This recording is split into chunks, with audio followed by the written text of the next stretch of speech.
प्यारे बच्चों नमस्कार। हिंदी की क्लास में आपका स्वागत है।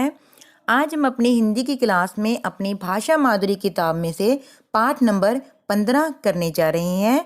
ये एक कविता है और इस कविता का नाम है परियों की रानी। तो चलिए हम इसको पढ़ना शुरू करते हैं। जी बेटा, जैसा कि आप अपनी स्क्रीन पर देख सकते हैं, ये है पाठ नंबर 15 जो कि पेज नंबर 39 पर है। पाठ का नाम है परियों की रानी। सबसे पहले बेटा आप इस कविता के ऊपर आज की डेट डालेंगे। अब हम बेटा इस कविता को पढ़ना शुरू करते हैं। ये जो कविता है बेटा ये परियों के बारे में है। देखिए, माँ बोली चल तुझे ले चलूं सुंदर परी लोक में आज। ये जो कविता है बेटा ये परियों के बारे में है। एक माँ अपने बेटे को परियों की कहानी सुना रही है कविता के रूप में। तो माँ अपने बेटे को क्या कह रही है कि मैं तुझे आज परी लोक में लेकर चलती हूँ। इसका मतलब है कि मैं तुझे उनकी परियों के बारे में बताती हूँ, परियों की कहानी सुनाती हूँ। परी लोक कहते हैं बेटा उस लोक को जहां पर परियां रहती हैं। तो वो क्या है? वो परी लोक बहुत ही सुंदर है। आगे देखिए, जहां सुंदर सुंदर नीली परियों का है राज। तो फिर माँ उसको आगे क्या बता रही है कि वहां पर परीलोक में सुंदर सुंदर नीली परियों का राज है। मतलब कि वहां पर सुंदर सुंदर नीली परियां रहती हैं। जैसा कि आप यहाँ पर बेटा अपने चित्र में भी देख सकते हैं, यहाँ पर आपको जो परियां दिखाई गई हैं वो कौन है? ये सारी नीली नीली परियां हैं। ओके, आगे देखिए, रंग बिरंगा महल कांच का।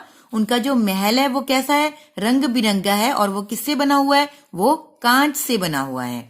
गूंजे उसमें गीत सलोने। और उसमें क्या है बेटा? उसमें अच्छे अच्छे मीठे मीठे गीत गूंजते हैं, क्योंकि जो परियां हैं बेटा वो वहां पर नाचती हैं और नाचते हुए वो वहां पर मीठे मीठे गीत भी गाती हैं। इसलिए वहां पर उस महल में क्या होता है? उनके गाए हुए मीठे मीठे गीत वो गूंजते रहते हैं।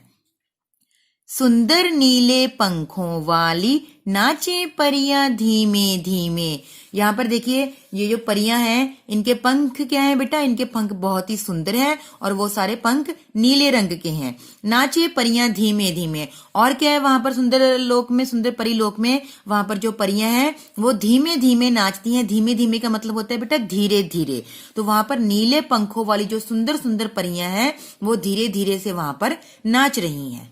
आगे देखिए, आंखें चमके नीलम जैसी पहने हैं हीरों का ताज। ये जो परियां हैं बेटा उन सब की आंखें कैसी हैं? ये नीलम की तरह चमकती है। नीलम बेटा ये जो शब्द यूज किया गया है नीलम, नीलम बेटा एक पत्थर होता है जो कि नीले रंग का होता है। और जब ज्वेलरी बनती है, मतलब कि गहने बनाए जाते हैं बेटा, तो उस टाइम इस नीलम का प्रयोग किया जाता है। ओके, आंखें वो ऐसे चमक रही हैं जैसे नीलम हो।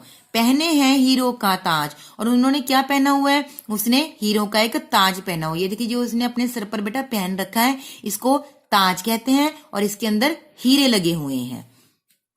चांदी की एक छड़ी जादुई लिए है परियों की सरताज। अब ये जो बेटा है ये कौन है? ये परियों की सरताज है, मतलब ये परियों की रानी है। उसके पास क्या है? उसके हाथ में, उसके हाथ में चांदी की एक छड़ी है। अगर आपने बेटा कभी टीवी वगैरह में परियों को देखा होगा तो आपने देखा होगा कि उनके हाथ में एक जादुई छड़ी होती है जिससे कि वो जादू करती हैं और जादू करके वो कुछ भी बदल सकती हैं, कुछ भी कर सकती हैं। तो ये जो परियों की सरताज है, परियों की जो रानी है बेटा, इसके हाथ में क्या है? चांदी की एक जादुई छड़ी है। ओके बेटा, तो ये थी बेटा हमारी कविता। अब हम इसको, पहले हमने इसको समझा बेटा, अब हम इसको एक बार दोबारा से रीड करते हैं। देखिए, माँ बोली चल तुझे ले चलूं सुंदर परी लोक में आज, जहां सुंदर सुंदर नीली परियों का है राज। रंग बिरंगा महल कांच का गूंजे उसमें गीत सलोने, सुंदर नीले पंखों वाली नाचे परियां धीमे धीमे। आंखें चमके नीलम जैसी पहने हैं हीरों का ताज, चांदी की एक छड़ी जादुई लिए है परियों की सरताज। हाँ जी बेटा, तो ये थी बेटा हमारी कविता जिसका नाम था परियों की रानी। आज आपने बेटा अपनी इस कविता को अच्छे से सारी कविता को याद करना है और फिर मुझे बेटा आपने इस कविता को सुनाते हुए बिना देखे, देखकर नहीं सुनानी है आपने, पहले आपने इसको अच्छे से याद करना है, फिर बिना देखे बेटा मुझे इस कविता को सुनाते हुए आपने इसकी वीडियो बनाकर व्हाट्सएप के ऊपर सेंड करनी है सभी बच्चों ने। ये बेटा हमारा इस टर्म का लास्ट लेसन था, पार्ट नंबर 15 तक ही हमने करना था। इसके बाद के बेटा जो हमारे चैप्टर्स हैं वो हम आफ्टर दिसंबर करेंगे। दिसंबर में आपकी असेसमेंट होगी, उसके बाद हम बाकी के चैप्टर्स करेंगे। यहाँ तक हमने 15 तक करने थे पार्ट, वहां तक हमने ये कर लिए हैं। ओके बेटा, आज के लिए इतना ही। धन्यवाद।